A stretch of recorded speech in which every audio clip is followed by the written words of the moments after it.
సింగరేణి ఉద్యోగులకు చెల్లించే పీఆర్పీ ఇప్పటి వరకు చెల్లించడం లేదని, దీనిపై ఇప్పటికే ప్రజా ప్రతినిధులను సింగరేణి సీఎండీని కలిసినా కూడా సమస్య పరిష్కారం కాలేదని సింగరేణి ఉద్యోగుల సంఘం నాయకులు అన్నారు. ఈ మేరకు బీఈసీ మీటింగ్లో పలు నిర్ణయాలు తీసుకున్నట్లు వెల్లడించారు. సింగరేణి సీఎండీ సమస్య పరిష్కరిస్తామని హామీ ఇచ్చిన నేపథ్యంలో ఈ నెల 18న చేపట్టబోయే నిరసన కార్యక్రమాలు సెప్టెంబర్ 1వ తారీఖుకు వాయిదా వేస్తున్నట్లు తెలిపారు. సింగరేణి అధికారులు జీతంలో భాగమైన పీఆర్పీ పేమెంట్ ఎవ్రీ ఇయర్ చేస్తుంటారు. నార్మల్గా కోల్ ఇండియాలో చేసినాక 1 మంత్ 2 మంత్స్లో చేస్తారు.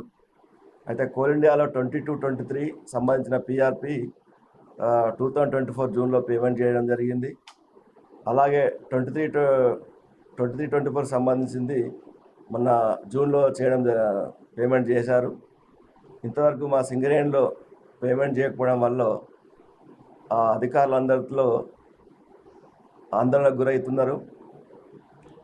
దీని గురించి మా సీఎంఓ ఎస్సీఎల్ బ్రాంచ్ తరఫున చాలాసార్లు మా గౌరవ సీఎండీ గారిని, అలాగే డైరెక్టర్స్ని, మంత్రులను, ఎమ్మెల్యేలను, సెక్రటరీలను కలవడం జరిగింది. దీనిలో అయితే ఎంతైనా కూడా పేమెంట్ జరగలేదు. దీనిలో భాగంగా మేము నిరసన కార్యక్రమాలు తెలియజేయడం జరుగుతుందని మా ఎండీ గారికి తెలియజేయడం జరిగింది. దానిలో భాగంగా మొన్న 12వ తారీఖు నుంచి నల్ల బ్యాడ్జీలు ధరించే కార్యక్రమం చేపట్టడం జరిగింది.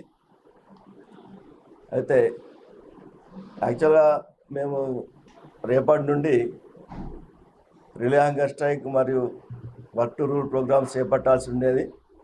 కాకపోతే మా గౌరవ సీఎండీ గారు, డైరెక్టర్లు మీ మంత్ ఎండింగ్ వరకు అవుతుంది, కొంచెం కార్యక్రమాలు వాయిదా వేయండి అని చెప్పడం జరిగింది.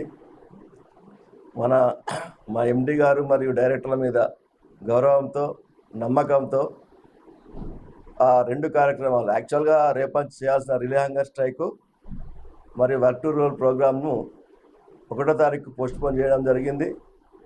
కాకపోతే ఈ నల్ల బ్యాడ్జీలు ధరించడం అనేది అప్పటి వరకు కంటిన్యూ చేస్తాం. అప్పటి వరకు కాకుంటే మాత్రం 1/9 ఫస్ట్ నుండి రిలే హంగర్ స్ట్రైక్ ఒక 1 వీక్, తర్వాత వర్క్ టు రూల్ ఒక 1 వీక్ చేయడానికి ఈరోజు జరిపిన అత్యవసర బీఈసీ సమావేశంలో నిర్ణయించడం జరిగింది. కాబట్టి మా మేనేజ్మెంట్ తీవ్రంగా కృషి చేసి మాకు నెక్స్ట్ స్టేజ్కి పోవాల్సిన అవసరం లేకుండా 31 ఆగస్టు లోపల విప్పేయాలని కోరడం జరిగింది.